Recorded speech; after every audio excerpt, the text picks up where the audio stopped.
Assalamualaikum warahmatullahi wabarakatuh. Sebelumnya perkenalkan, nama saya Muhammad Fahim Fajar, NIM akhir 245. Di sini saya akan menjelaskan tentang job dimension atau dimensi pekerjaan.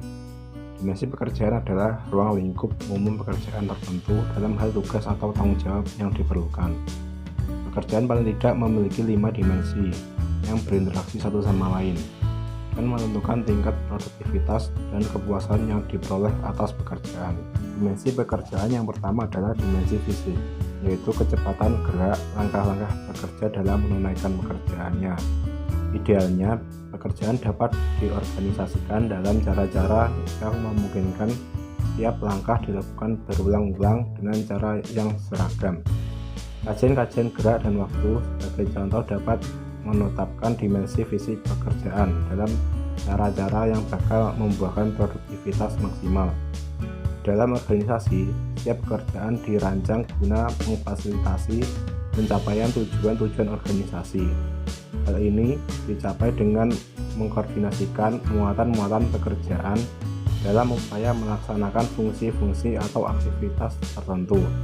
Karena semua organisasi mengalami perubahan-perubahan, masing-masing pekerjaan dan hubungan-hubungannya diantaranya pekerjaan-pekerjaan haruslah dikaji secara berkesinambungan guna memastikan metode pekerjaan yang efisien. Selanjutnya, dimensi pekerjaan yang kedua adalah dimensi psikologis. Pekerjaan mempunyai potensi besar dalam upaya memenuhi kebutuhan-kebutuhan psikologis dasar akan pertumbuhan, pengetahuan, dan pengembangan apabila diorganisasikan dan dikelola secara benar. Kadar terhadap dimensi psikologis pekerjaan dapat membantu atau menyumbat kinerja pekerjaan, tergantung pada tingkat tertentu dari orang-orang yang diberi otonomi dan dikenankan menggunakan berbagai keahlian. Lalu dimensi pekerjaan yang ketiga adalah dimensi sosial, di mana orang-orang bekerja demi sebuah sumber kontak sosial. Dan begitu di dalam pekerjaan, kelompok-kelompok pekerja mereka mempunyai pengaruh besar pada bagaimana mereka bekerja. Penciptaan pekerjaan juga memberikan kontribusi bagi kesejahteraan ekonomi suatu masyarakat, wilayah, atau sebuah negara secara keseluruhan. Sangat jarang bahwa suatu masyarakat yang tidak berupaya memikat perusahaan-perusahaan baru yang bakal membuka lapangan-lapangan kerja bagi penduduknya. Dimensi pekerjaan yang keempat adalah dimensi budaya atau kultural, di mana pekerjaan memberikan keberadaan ekonomi dalam bentuk gaji dan juga memberikan kontribusi bagaimana orang-orang menilai kedudukan sosial dan kualitas hidup mereka. Pekerjaan memberikan kepada karyawan sumber utama pendapatan. Pekerjaan-pekerjaan juga menentukan standar kehidupan mereka dan membentuk tumpuan bagi mobilitas sosial ke atas, tergantung pada tuntutan-tuntutan dan nama-nama jabatan mereka, serta tarif-tarif gaji mereka.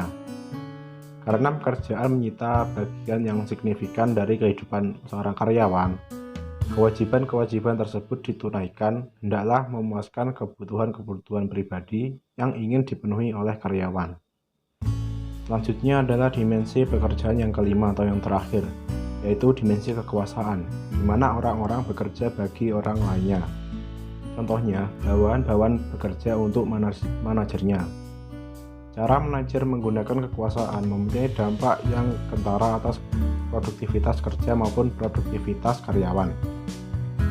Pemenuhan peran ini menuntut disiplin manajer dalam hal bahwa ia mesti memastikan bahwa pekerjaan dilakukan sesuai rencana, tetapi dia juga harus melakukan hal yang sama dalam membangun komitmen daripada penolakan tenaga kerjanya. Baik, dari penjelasan kelima dimensi pekerjaan di atas, bermakna bahwa para manajer perlu mencapai suatu keseimbangan di antara dimensi pekerjaan dan kebutuhan karyawan. Penjelasan tadi memperlihatkan bahwa pekerjaan dan karyawan memiliki sumber daya yang dapat dieksplorasi guna meningkatkan produktivitas. Namun keduanya juga menghadirkan tuntutan yang menimbulkan masalah bagi manajemen. Beberapa hal dapat terjadi tergantung bagaimana berbagai pekerjaan itu diorganisasikan. Karena itulah maka pengubahan pekerjaan merupakan cara yang baik untuk memulai jenis perubahan organisasional lainnya. dan melihat dari studi kasus dan penelitian yang telah dilakukan seperti halnya Diah Kuswardani pada perusahaan PT Kedaung Indah dan TBK Surabaya yang menunjukkan bahwa kelima dimensi pekerjaan tersebut berpengaruh signifikan terhadap kinerja atau potensi karyawan perusahaan PT Kedaung Indah dan TBK, di mana setiap kebijakan yang dibuat oleh manajer perusahaan mempertimbangkan keseimbangan di antara dimensi pekerjaan dan kebutuhan karyawan yang dimana bertujuan agar mempengaruhi perilaku dan kepuasan pekerjanya yang membuat pekerjaan mereka lebih maksimal produktivitasnya. Baik, itu tadi pemaparan materi dari saya tentang dimensi pekerjaan. Jika ada kurang lebihnya saya mohon maaf. Wassalamualaikum warahmatullahi wabarakatuh.